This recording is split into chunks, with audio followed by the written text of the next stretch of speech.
जय हिंद जय बिहार। देखिए, आज क्लास 10th का एक बहुत ही मार्मिक और मर्म स्पर्शी कहानी है और आप शीर्षक ही देख रहे हैं माँ। आज तक कोई ऐसा सृष्टि में शब्द नहीं बना है जो माँ के शब्दों की तुलना मुकाबला कर सके। आज तक तो ब्रह्मांड में ऐसा किसी ने रचना ही नहीं, ब्रह्मा स्वयं रचना नहीं कर पाए। आज हम लोग इस कहानी में इस माँ के ममता को क्या आंका तो कभी जा ही नहीं सकता है, लेकिन शायद हम लोग कुछ जानने का प्रयास करते हैं। एक गुजराती कहानीकार ने कुछ अपना उदाहरण के साथ ईश्वर पेटलीकर इस माँ कहानी के कहानीकार हैं। ये गुजराती भाषा के लोकप्रिय कवि हैं। ये सामाजिक, दार्शनिक और कला, मतलब समाज में हो रहे परिस्थितियों के बारे में, और दार्शनिक का मतलब तो सागर से भी गहरा होता है। किसी को सोचना, समझना, आगे पीछे, भूत वर्तमान भविष्य सारे चीज़ों का निचोड़ निकाल लेने को दार्शनिक कहते हैं। दुनिया के महान फिलोसफरों, दार्शनिकों में नाम आता है सुकरात का, अरस्तु का। इन्होंने जो हमारे विश्व को दे गया है, ये जगत गुरु के रूप में ये अमिट छाप है। तो आप पढ़ाई करते हैं केवल भाव, तो आपको भाव, भावना, हर चीज़ के बारे में, नफ़रत, प्रेम, हर चीज़ के बारे में समझना है, तभी एक पढ़ाई का सार्थक उद्देश्य आपका पूरा होगा।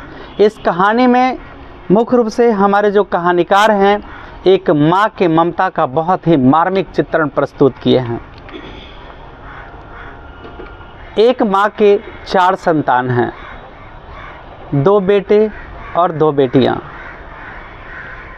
बेटे बड़े हो गए, वो नौकरी लग गया उनका, शहर में वो नौकरी करने चले जाते हैं। एक बेटी है बड़ी, उसका लगभग 14 वर्ष की उम्र में माँ ब्याह कर देती है। वो अपने ससुराल में रहती हैं। एक बेटी बच गई, छोटी वाली, उसका नाम था मंगू। ये पूरे कहानी का अगर मैं बता दूं तो नायिका मंजू ही है, मंगू ही है। मंगू ही पूरे कहानी के इर्द गिर्द घूमते रहता है, बाकी किसी का कोई खास अस्तित्व नहीं बचता है। मंगू बचपन से ही अपाहिज, मतलब विकलांग की श्रेणी में, क्या बोलूं, नहीं मतलब पागल थी। सीधे सीधे मैं चाह रहा था कि बचा दूं, ये शब्द अच्छा नहीं लग रहा था मुझे, पर बोलना पड़ता है। मंगू बचपन से ही पागल जन्म ली थी। माँ बाप, आज समाज के अंदर कैसी विषम परिस्थितियाँ होती हैं। माँ बाप सभी संतान को प्यार देके बड़ा करते हैं। कोई बड़ा बच जाता है, कोई छोटा रह जाता है, कोई बीच का रह जाता है, पर माँ का प्यार उसी बच्चे के साथ होता है जो विवश, लाचार और कमज़ोर है। माँ की नज़रों में जिस तरह माँ समानता के साथ सबको पीड़ा सहकर जन्म देती है, वो चाहती है कि अंत तक मेरे सभी संतान एक समान हो जाएं।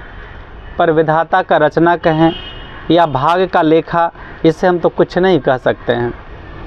4 संतान में 2 नौकरी करने के लिए शहर में रहते थे। एक का शादी हो गया, एक बच गई मंगू। मंगू बचपन से पागल थी। माँ जब तक छोटे से उसकी देखभाल बहुत अच्छी तरह से करती थी। क्या करे, आखिर पागल जो है। यहाँ तक कि अपना शौच व्यवस्था भी अच्छे ढंग से नहीं कर पाती थी। उसे कपड़े बदलने जैसा भी कार्य माँ को ही करना पड़ता था। अब ज़रा माँ की व्यवस्था की तरफ बहुत आप लोगों को ध्यान से समझना चाहिए। एक माँ कितनी विवश होती है। जैसे आप लोग में कोई बच्चा मेरा दुखी होता है तो मेरा मन दुखी हो जाता है। आप लोग में कोई खुश रहते हो, पर मैं तेरी खुशियों को शेयर नहीं कर सकता, न गम को दिखा सकता हूँ, न खुशी को शेयर कर सकता हूँ तेरा। ऐसी व्यवस्था होती है हम लोगों की। तेरा जन्मदिन होगा, पर कोई बच्चा मेरा पेट दर्द से कराह रहा है, उसमें शामिल हो या उसमें। तेरे पास आज भाई का बर्थडे है, पार्टी है, पर मेरा बच्चा बुखार से तड़प रहा है, मैं किसके तड़प रहा हूँ। एक राइटर अंग्रेज लिखा था, sympathy is greater than gold. सहानुभूति सारे स्वर्ण मुद्राओं से बढ़कर है। तो आज कुछ लोग माँ की सिंपैथी भी खरीदना चाहते हैं। मैं अगली कड़ी में आपको बताऊंगा कि एक बेटा चाहता है कि मैं अपनी माँ के कर्ज से मुक्त हो पाऊँ। और आगे फिर अगली कड़ी में बताऊँगा। फिर आगे आज इस कहानी माँ में, एक माँ की 4 संतान, 2 बेटे और 2 बेटियाँ। बेटे शहर में नौकरी करते हैं, बेटी एक ससुराल चली गई, बच्ची मंगू पागल है। समय बीतते गया, माँ अपने स्तर पर इलाज कराते गई। वो सोचती थी कि जब मैं इसे अस्पताल में भर्ती करा दूंगा तो जितना मैं देख रेख करता हूँ अस्पताल में देख रेख नहीं हो पाएगा, जानवरों की तरह अस्पताल वाले लोग व्यवहार करेंगे। और अपनी ममता के छाया में अपने आंचल तले बच्ची को हमेशा वो बचा के रखती थी। धीरे धीरे समय बीतता गया। बेटे बहुएं आ गए, पोते पोतियाँ हो गए और मंगू का उम्र अब 14 वर्ष होने को था। बहुएं ये पीड़ा को नहीं समझ पाती थी, क्योंकि बेटी किसकी थी? माँ का। तो पीड़ा किसे होगी? बहू को। बहू चाहती थी कि मेरे बेटे बेटियों में वो खुश रहें, माँ जी खुश रहें, हमें देखे, मेरे परिवार को हम लोग कितने खुश हैं उसमें शेयर हों। पर माँ के तकलीफ़ को कोई बांटने वाला था? माँ के तो संतान 4 थे, उसकी कितनी व्यवस्था है, काश ये भी अच्छी होती। एक दिन कल्पना करते करते मंगू को देख रही थी माँ, और उसे ध्यान आया कि बड़ी लड़की का भी मैंने 14 वर्ष में विवाह कर दिया था और आज मंगू भी 14 वर्ष में प्रवेश कर गई है। पगली कितनी सुंदर है, ज़रा माँ की उन भावनाओं को सुनिए। माँ तो आप लोगों को कुछ बोलती होगी ना, कितनी ऐसे बोलती है माँ, पगली कितनी सुंदर है, इससे तो कोई ब्याह कर लेता। कैसे माँ की एक परिकल्पना है, माँ की एक कल्पना है, माँ की एक उम्मीदें हैं, माँ की एक संभावना है। काश अगर वो पगली नहीं होती। माँ की सारी खुशियाँ उसी पर न्यौछावर है। किस पर? मंगू पर। तो मेरे कहानी पूरे इर्द गिर्द घूमते रहता है। माँ, कभी बहुत लोग सलाह देते थे कि मंगू को अस्पताल में भर्ती करा दो, पर माँ का प्यार उससे हृदय से अलग करने से इनकार कर देता था। सारे लोगों की बात को टाल देती थी, अपने स्तर से जितना हो पाता था उसे इलाज करवा रही थी, वो ठीक नहीं हो रही थी। एक भविष्यवक्ता ज्योतिष आए और बताए कि अगहन का महीना, जिस 14 साल में वो पुर रहा था, उसका समय मंगू का जो हो रहा था, उसमें बोला, पंडित ज्योतिष बोले कि अगहन का महीना मंगू के लिए बहुत शुभ है। थोड़ी अगहन महीने का इंतज़ार और मंगू के लिए शुभ माँ के चेहरे पर थोड़ी सी प्रसन्नता ला दी थी। भले मंगू ठीक हो या ना हो, पर एक मंगू का टारगेट मिला था, इस समय में कुछ अच्छा होने वाला है। दवा तो करते रही पर अच्छा कुछ भी नहीं हुआ, पर कुछ तो होगा। तो उसी गांव की एक लड़की का तबीयत खराब हो गया, तो अभी कुछ पागलावस्था में हो गई थी, तो हॉस्पिटल गई। उसका नाम था कुसुम। तो उसके परिवार वाले अस्पताल में भर्ती किए और कुछ दिनों के बाद वो ठीक होके आ गई। पूर्ण रूप से ठीक नहीं हुई, पर ठीक होके आ गई। फिर कुछ दिन दवा चला, पूरी तरह वो 3 महीने में स्वस्थ हो गई। फिर भी माँ का दिल था ना, औरों की बात ना सुनी। बेटे बहुए बहुत कहते थे इसे अस्पताल में भर्ती करा दो, अस्पताल में भर्ती करा दो, लेकिन माँ का जो दिल था, माँ को ऐसा लगता था कि मेरे बेटे बहुओं को चिंता नहीं है। यहाँ मैंने भी ऐसा ही सोचा कि शायद बेटे बहुओं को चिंता नहीं है। रिश्ते खून में दर्द अवश्य होते हैं, ना ज़्यादा थोड़ा पर ज़रूर होता है। बड़ा बेटा बार बार उन्हें सलाह देता था मैं भर्ती करा दो, पर किसी की बात वो नहीं मानते थे। अड़ोस पड़ोस किसी की भी बात नहीं मानते थे। कुछ लोग नेगेटिव सोचने वाले भी थे, उनके साथ देते थे माँ जी का कि माँ जी आपकी तरह देखभाल नहीं हुआ। तरह तरह के लोग रहते हैं ना, रहते हैं नहीं रहते हैं गाँव में, हर तरह के लोग रहते हैं गाँव में। जैसे अब मान लो एक छोटी सी गांव की जैसे सामाजिक और दार्शनिक पहलू है, तो मैं बता रहा हूँ। बहुत लोगों का ऐसा सोच होता है कि मैं लड़कियों को पढ़ने के लिए भेजूँगा तो कुछ गलतियाँ होंगी। और मैं उन सारे अभिभावकों को सलाह देता हूँ कि हर समय गलतियाँ किसी से भी नहीं होती है।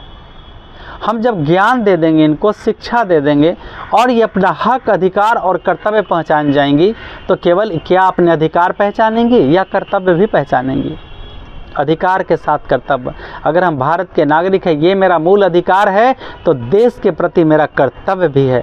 अगर माँ बाप ने जन्म दिया है, आपको उनका संपत्ति लेना अधिकार है, तो उनकी सेवा और उसके खानदान की इज्जत, परिवार के मान सम्मान सब भी पूरा करना, उनका ख्याल रखना आपका कर्तव्य भी है। तो इस तरह से ऐसा नहीं है कि अस्पताल वाले सिर्फ ऐसा ही व्यवहार करते हैं, नहीं। अस्पताल हर तरह के लोग होते हैं, हर लोगों की अपनी अपनी सोच होती है। कोई निष्ठापूर्वक पढ़ाता है, कोई महीना लगाता है। देश के बॉर्डर पर कोई केवल ड्यूटी करता है, कोई देश के लिए ड्यूटी करता है। दोनों में फ़र्क है। कोई पैसा के लिए काम करते हैं, कोई सेवा भाव से काम करते हैं। तो सबके काम करने का अपना अलग अलग नज़रिया होता है। ये हाथ की 5 उंगलियां ना कभी बराबर हुआ है ना होगा, तभी तो मेरा देश, तभी तो मेरा समाज आज तरक्की की राह पर है। मंगू जब ठीक हो जाए, कुसुम जब ठीक हो जाती है, अस्पताल से आती है, तब माँ का दिल था। हालांकि माँ का भी उम्र बढ़ते जा रहा था, माँ भी उससे अंदर अंदर मंगू से ऊब चुकी थी, पर माँ जो ठहरी, माँ तकलीफ़ें सहना सीखी है, कहना नहीं। याद रखो बेटा, माँ केवल तकलीफ़ें सहना सीखी है, कहना नहीं। वो भूखे सो जाएगी पर किसी से नहीं कहेगी। जिस तरह तुम्हें उन्होंने भूखे नहीं सोने दिया, याद रखना तुम भी कभी उन्हें भूखे सोने दोगे? चलो बहुत अच्छा। आइए, मंगू बुलाती है माँ को। उनका भी अंदर अंदर दिल होता है। मन तो कर ही रहा था कि मैं थक जाऊंगा तो इसकी देखभाल कौन करेगा, भाई भाभी तो नहीं करेंगे। मन में ऐसा विचार आया। इसी तरह अगहन का महीने में दही में जोरन हो गया। कुसुम को बुलाती है, कुसुम ठीक हो जाती है, कुसुम से बात करती है माँ अपने पास बुलाकर। तब कुसुम से बात करने के बाद उसे पता चलता है कि अस्पताल वाले सभी लोग ऐसे नहीं होते हैं। अस्पताल में अच्छा देखभाल होता है, और माँ का विश्वास और माँ का तसल्ली, अंदर का हृदय जो मार्मिक दर्द जो था, फील अंदर का अनुभव या अनुभूति, वो सब एक अलग रूप में फूटने लगा, प्रकट होने लगा। कुछ आँखों के बल पर, कुछ ओठों के बल पर, कुछ किसी भी सहारे से आंखें भर आना, हृदय विदारक, काश मैं दिखा दूं कुसुम की तरह, वो ठीक हो जाएगी, निश्चित ठीक हो जाएगी, ठीक तो होगी ही होगी, कुसुम ठीक हो गई। इस तरह तरह की भावनाएं उनके मन में आने लगी, और अंततः उन्होंने संकल्प किया कि मैं मंगू को अस्पताल में भर्ती करा दूँ। इस तरह वो अपने बड़े बेटे के पास पत्र लिखती हैं माँ। बड़ा बेटा भी प्रसन्न होता है, चलो माँ का इरादा बदला है, उम्र बीत जाएगा तो उसे कौन देखभाल करेगा, भाई भाभियाँ तो देखभाल नहीं करेंगी भाई। इसलिए वो तुरंत मजिस्ट्रेट से ऑर्डर, उसमें मजिस्ट्रेट का ऑर्डर लेना पड़ता है पागलों को हॉस्पिटल में भर्ती कराने के लिए। वो तुरंत। और ऐसा एक बात बता दूं, चलो आप लोग को मैं बार बार कहता हूँ पढ़ो भैया पढ़ो, क्यों जानते हैं बेटा, जब आप लोग नौकरी में चले जाओगे तो मान लीजिए जिसके पिताजी मजदूर, किसान, जो कुछ भी हैं, अगर नौकरी में तो अलग की बात है, नहीं अगर नौकरी में भी तब भी, लेकिन अगर आज नहीं है तो अगर तुम जॉब में चले जाओगे तो तेरे पापा का, तेरे मम्मी का मेडिकल फंड मिलेगा। तुम नहीं भी देखोगे तो तेरे पैसे से उनकी सेवा हो जाएगी। पर ऐसा मत बनना कि माँ बाप को न देखना। जीवन में कुछ काम नहीं आएगा, सब धरे के धरे रह जाएंगे। जिसने माँ बाप को छोड़ दिया उसको सब दुनिया एक दिन छोड़ देगा। दुनिया का सबसे बड़ा संपत्ति माँ बाप, और माँ बाप के लिए सबसे बड़ा संपत्ति बेटियाँ।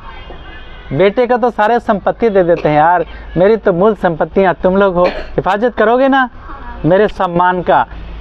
मैं देश की तमाम बेटियों को कहता हूँ, अपने माँ बाप का हमेशा सम्मान बचाए रखना। मैं तो तेरे साथ खड़ा हूँ। आगे देखिए, मजिस्ट्रेट के ऑर्डर लेके बड़े बेटे आते हैं, और इस तरह से बड़ा बेटा भी, उसके मन में एक अंदर सा प्यार जाग जाता है अपनी बहन के लिए, अपनी माँ के लिए। गाड़ी आती है मंगू को हॉस्पिटल ले जाने के लिए, बैलगाड़ी। अब समझिए कितना पिछड़ा क्षेत्र से होगा, कितने बड़े ज़माने की बात होगी। कुछ लोग स्त्रियां मंगू को बैलगाड़ी पर बिठा रहे हैं, कुछ लोग माँ जी को ढारस बंधाते हुए गाड़ी के पास ले जा रहे हैं, और इस तरह से मंगू हॉस्पिटल पहुंच जाती है, अस्पताल में पहुंच जाती है। माँ जो ठहरी, माँ की आंखें जब तक देख के विश्वास न कर ले तब तक माँ को तसल्ली दिल में नहीं होता है। देखो अब यहाँ पे कहानी से थोड़ी सी हटता हूँ। आज ये वक्त बदल रहा है, लड़कियों को शिक्षा देते हैं, और वही कुछ लड़कियां ऐसा करती है कि मैं अपना, ये मेरा अधिकार है, मैं 18 साल की हूँ, मैं 21 साल की हूँ, अपना वर्ग का चुनाव कर सकता हूँ, मैं तेरा दुश्मन नहीं हूँ, मैं तेरा दुश्मन नहीं, वैसा कभी मत सोचना। ये तेरा अधिकार है तो तेरा कर्तव्य भी है कि मेरे सर को बचा के रखो, वरना गाड़ी के नीचे डाल देंगे तब तुम क्या करोगे। तुम्हें नहीं, अपने सर को डाल देंगे गाड़ी के नीचे, क्या कभी तुम अपने आप को क्षमा कर पाओगी? अधिकार मैं तुम्हें खुद दूंगा, सिर्फ कर्तव्य की बात करो। अधिकार मेरे पास मांगना नहीं पड़ेगा। कोई भी पिता से अपने बेटा बेटी अधिकार को मांगने की ज़रूरत नहीं है, उसे खुद दे देगा। हमको पता नहीं है, मेरे बच्चे बड़े हो गए हैं, चलिए, माँ का ममता था। जब तुम लोग ब्याह के जाओगे ससुराल में तो तेरी माँ गोर पटक पटक के रोंगी, ये पापा। माँ की वेदना तो तुम्हें नजर आती है, पापा कैसे रोते हैं, कैसे रोते हैं, बता दे एक बार। आए बोल रही थी पूजा, बता दे कैसे रोते हैं। घुट घुट के, पापा घुट घुट के रोते हैं। उन्होंने देखा तेरे योग वर, ये अच्छा है, मेरी बेटी को खुश रखेगा, पर तेरी माँ को मुझ पर भरोसा नहीं है कि ये जो किए हैं अच्छा हो सकता है। उसकी माँ का जो ममता, पीड़ा किसने सही 9 महीना, मैंने तो पीड़ा किसे उठेगा, वो पीड़ा किसे फिर से पुनः अनुभूति होगा, किसे, माँ को। याद रखना, उस माँ की पीड़ा को याद रखना। आया समझ में। तो यहाँ माँ की पीड़ा उम्र पड़ती है अस्पताल में, पता नहीं नर्स लोग मेरी बेटी को देखेगा कि नहीं देखेगा, डॉक्टर देखेंगे कि नहीं देखेंगे। जैसे ही मजिस्ट्रेट का ऑर्डर डॉक्टर को थमाते हैं, उनका बड़ा बेटा, मजिस्ट्रेट कहता है, डॉक्टर कहता है, माँ जी आप समझिए। नर्स तो सलाह देती हैं कि आप चिंता ना करें, मैं इनका पूरा ख्याल रखूँगा। माँ जी देखती भी कुछ पागल लड़कियाँ मतलब थी वहाँ पे, तो कोई मतलब नए कपड़े ले रही थी, कुछ मांग रही थी, कुछ खा रही थी, कुछ फल खा रही थी। तो माँ जी देखें कि जो परिचारिका यानी नर्स जो थी, हाँ ये चाहिए था, हाँ ला के देंगे। बड़ी प्यार से बात कर रही थी, बहुत प्यार से। माँ जी का दिल भर आया, रोम रोम माँ जी का खड़ा हो गया। कहीं उन्हें विश्वास हुआ कि ज़रूर यहाँ अच्छे से देखभाल होता है। माँ के मन को तसल्ली हो गया। इसके बाद डॉक्टर आते हैं, डॉक्टर को रिपोर्ट थमाते हैं, मतलब ऑर्डर थमाया जाता है, बेटा थमाते हैं, और डॉक्टर कहती हैं माँ को, माँ जी समझिए आप इसे अपने बेटे के पास छोड़ जा रही हैं, निश्चिंत रहिए। डॉक्टर ने क्या कहा, माँ जी आप चिंता ना करें, आप अपने बेटे के पास इस बेटी को छोड़ जा रहे हैं, इसकी जिम्मेदारी मेरी है। काश मैं तमाम डॉक्टरों से अपील करूंगा कि पैसे में ना बंधे और ऐसा ही डॉक्टर बने। डॉक्टर का काम है उद्धार करना, लोगों का नया जीवन देना। इस पृथ्वी पर डॉक्टर दूसरा भगवान है, डॉक्टर दूसरा भगवान है। मैं बार बार कह रहा हूँ, इस पृथ्वी पर डॉक्टर दूसरा भगवान है, सृष्टि का रचना करता, प्राण देने वाला। इसलिए डॉक्टर पैसे में ना बंधे। आज सुनते हैं कभी कभी हॉस्पिटल में किसी डॉक्टर ने किडनी निकाल लिया, और ऐसा होता है। मैं उन डॉक्टरों को सलाह देता हूं कि चेत जाओ वरना विनष्ट हो जाओगे। नाश होने में तुम्हें वक्त नहीं लगेगा। जो धन दौलत कमाओगे साथ नहीं ले जाओगे, लेकिन जो प्यार मरीजों से कमाओगे वो जीवन में कभी भुला नहीं पाओगे। इसलिए मैं सभी को सलाह देता हूँ कि सेवा का भाव रखें। जीवन में धन का कोई मूल्य नहीं है, मूल्य तो ज्ञान का है, और ज्ञान से भी बढ़कर प्रेम का है। डॉक्टर लोग ये बात का ध्यान रखें कि ज्ञान से बढ़कर प्रेम है। प्रेम दे, रोगी आधा ऐसे ही ठीक हो जाएगा। चलिए वापस आते हैं।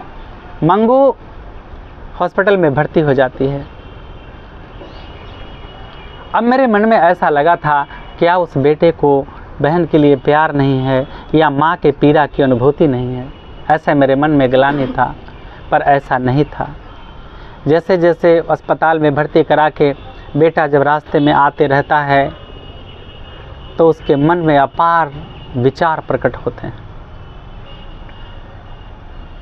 चलो ठीक हो गया तो हो गया, नहीं तो मैं अपनी बहन के लिए, कब एक बड़ा बेटा कहता है उसका माँ का कि मैं उसका आजीवन देखभाल करूँगा, उसके गंदगी साफ करूँगा, सब कुछ करूँगा, सब कुछ करूँगा, सब कुछ करूँगा।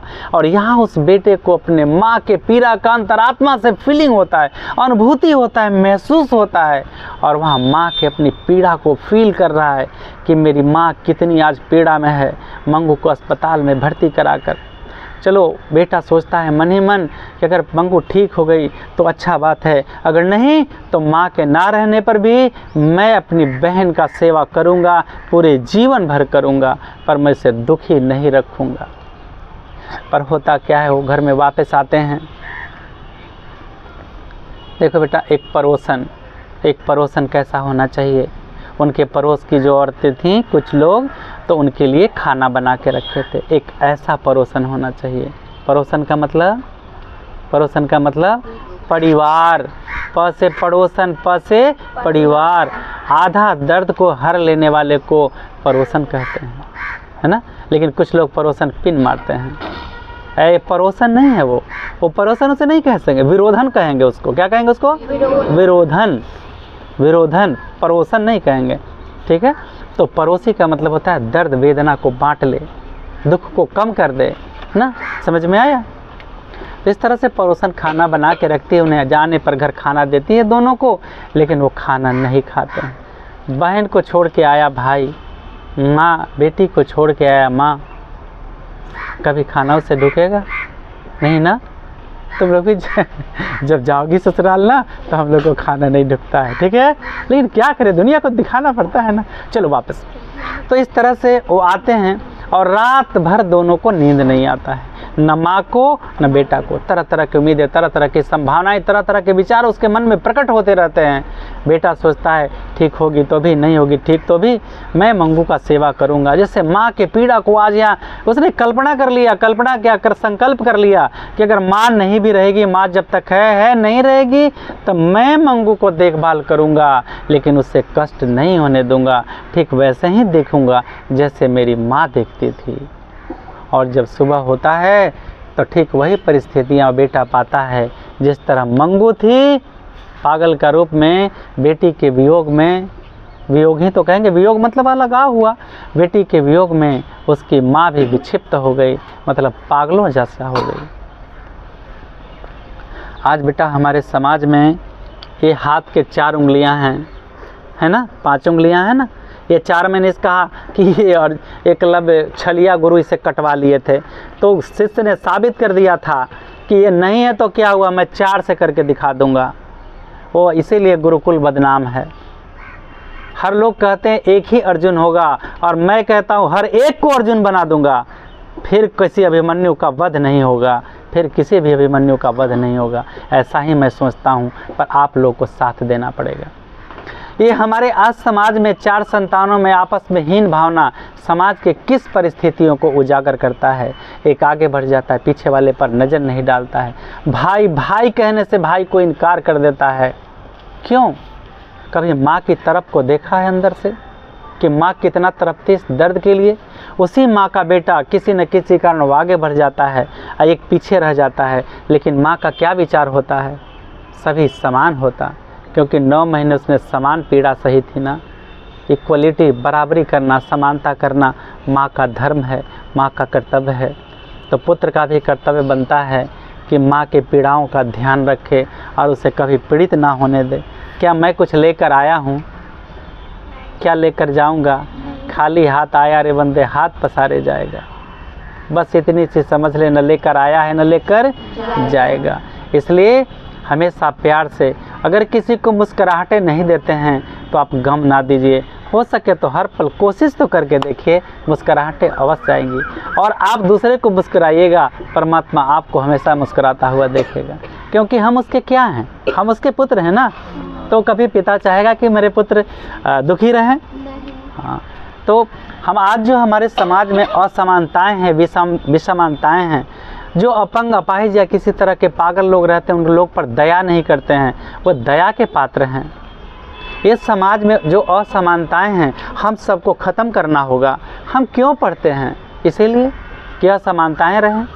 सभी को समानता का अधिकार है, सब लोगों को एक समान समझना है, सभी के प्राण को एक समान समझना है। चलिए कोई बात नहीं, बेटे ना सही, बहुएं ना सही, पर बेटे तो समझे या ना समझे, समझे ना।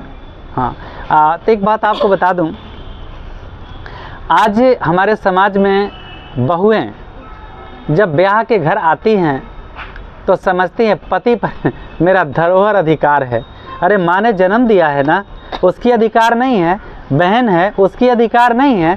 आप शादी करके आई हो तो संपूर्ण अधिकार पति पर है, तो माँ कहाँ, उसकी बहनें कहाँ? मैं सभी बहुओं को सावधान कर देता हूँ कि अगर आपने अपना अधिकार जमाया कि ये संपत्ति मेरी है, तो नहीं जानते तो जान लीजिए, राइट टू इन्फॉर्मेशन, सूचना का अधिकार मांगिए। और मैं बता देता हूँ, चेत जाइए, ये मेरी बेटियां जिस दिन हक मांगने लगी ना, 4 में से 1 हिस्सा ले लेगी तो तड़पिएगा। ध्यान रखिए, आप लोग भी सीख लो। जहाँ जाओगी, अगर ननद को प्रताड़ित करोगी ना तो बोलेगी मेरे हिस्से दे दो, कोर्ट में देना पड़ेगा, ठीक है। इसलिए मैं सभी बहुओं को ये बात से सावधान कर रहा हूँ कि मेरी बेटियों पर जुर्म ना करो।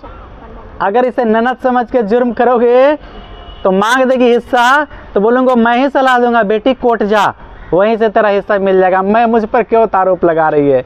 इसलिए सभी बहुएं मेरी बेटियों को प्यार दें, अच्छा से पेश आएँ।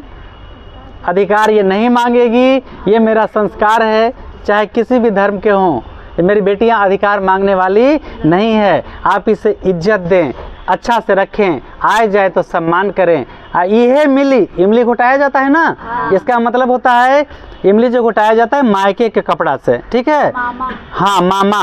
तो ई मली मतलब नहीं, ये मिली, इमली का मतलब ये मिली। सब दिन जब तक तोरा जरूरत पड़ी, ये जितना हम साज सामान श्रृंगार के और जो कुछ चाहे तारा का देत है ना, हम आजीवन देत रहम। ये हमेशा तोरा के मान सम्मान मिली। एक मतलब होता है, लोग कहता इमली घोटाना, मतलब ये इज्जत सम्मान सब कुछ मिली। तो तू लोग अगर मांग लेबू अपन अपन भाई से, तक भाई तारा द्वारा पर जई हैं, नानो जई हैं, तो नानो मांगबू कोनो मत मांगा। पर तार भौजाई लोग के हम कह देते हैं कि अधिकार देवन, प्यार करन तू लोग से। अगर हिना हिना करी हैं कुछो भी, तो कोर्ट जइए बेटा, हम तो तारे साथ रहम, एक हिस्सा 4 में तारा के मिल जाई, ठीक ना।